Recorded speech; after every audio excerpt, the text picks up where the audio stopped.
Merci, chers collègues. Modou Baragay, vous avez la parole, suivi de Mohamed Aïb Salim Dafé. Merci beaucoup, Monsieur le Président. Messieurs les ministres, maa ngi leen di nuyu ku ci nekk ci turam ak santam. Monsieur le ministre, permettez-moi de saluer votre excellent directeur de cabinet, notre ami et frère Hamid, et sama xolo waale, Madame Mbacké Dage. Je vous passe le bonjour de ton frère Abba. Il est absent pour des raisons de santé. Monsieur le ministre, je voulais commencer par l'affaire Mbayang Diop. Merci au député Fanta Sall d'avoir porté ce plaidoyer.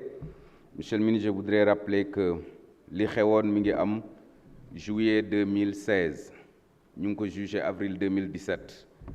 Elle a été condamnée à mort. Et je voudrais remercier votre prédécesseur au ministère des Affaires étrangères et à travers elle le président de la République. Parce qu'au moment où je vous parle, deux frères de Mbayang, Mamoudou et Mati, sont à Damam. Ñi ngi xool Mbayang et ci pèlerinage bi aussi président mayoon na leen ñaari billet et plaidoyer bi ma defoon daaw bi ñu paree aussi président envoyé woon na Mbayang xaalis. Alors mais jàpp naa ni loolu yëpp am na solo mais man mi nga xam ni maay maire Mbayang dëkk sama commune bi bavure bi amee ba léegi ñu taxaw di wax ci mbir mi 7 ans déjà képp kuñ ci jàppale nous en serons reconnaissants à vie. Et loolu la ñuy ñaan président gën ci jàpp Sénégal gën ci jàpp.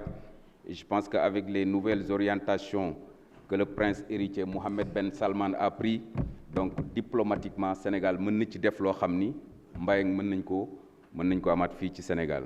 Parce que jàpp naa ni du moment où elle a été condamnée à mort mais pas exécutée ci semaine bi ci topp donc diplomatiquement war nañ ko mën a régler à travers ce qu'on appelle le DIE muy le prix du sang. Et loolu aussi jàpp naa ni incha allah su ngeen ci taxawee loolu dina war a mën a nekk. En tout cas nous vous remercions pour les efforts yi nga xamante ni def ngeen ko depuis lors ci kaawu Mbayang. Par rapport à la question palestinienne, je pense que tey aujourd'hui ça devait être le leitmotiv de tous les députés, d'autant que le Sénégal préside depuis 1975 le Comité des Nations Unies pour la défense des droits inaliénables du peuple palestinien. C'est extrêmement important. Donc dans le système des Nations Unies, la Palestine amul beneen partenaire bu gën a valable le Sénégal. C'est la raison pour laquelle ñëpp moom la ñuy xaar ci moom taxawaay boobu. Malgré les relations qui nous lient avec Israël, les relations diplomatiques avec Israël et ses partenaires, à savoir l'Europe, les États-Unis, Sénégal war na gën a affirmer taxawaayam ci peuple palestinien boobu. Et ça a été une décision courageuse d'avoir accepté de présider le comité des Nations Unies en 1975 et loolu ça a montré le courage du président Léopold Sédar Senghor. Courage boobu nag je pense que dañ ko war a gën a affirmer parce que c'est une responsabilité morale et historique. Donc loolu war nañ ko vraiment mën a pérenniser pour empêcher au moins li nga xamante ni moom moo fay am en termes de bavure parce que beaucoup de cœurs se sont fendus ci li nga xamante ni moom moo xew ci sunu mbokk yi nga xam ni ñoo nekk Palestine. Alors, lors du passage de votre prédécesseur l'année dernière, j'avais parlé de 5 défis à relever. Yàlla dafa dogal benn défi bi relever nañ ko muy la place de l'Afrique, n'est-ce pas, dans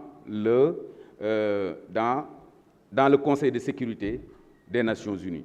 Ça a été vraiment un vieux dossier porté par le président Abdoulaye Wade et le président Macky Sall aussi. Tout le monde a vu ses prédécesseurs qui l'ont félicité cette année quand l'Afrique a été intégrée, n'est-ce pas, dans le Conseil de sécurité des Nations Unies. Ça, c'est un défi qui a été relevé et nous voudrons véritablement féliciter le Sénégal d'avoir porté ce dossier pour que tey ñu am ci li nga xamante ni moom mooy ndam loolu.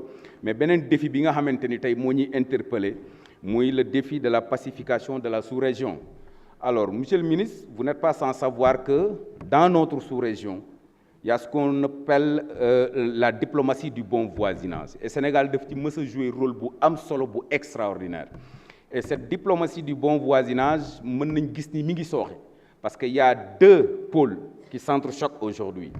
Alors, il y a des pays yoo xamante ni c'est dirigé par des militaires à travers des coups d'État. Alors, boo ñëwee Guinée, Mali, Burkina ba ci Niger, tey des régimes militaires ñoo nekk di ko présider.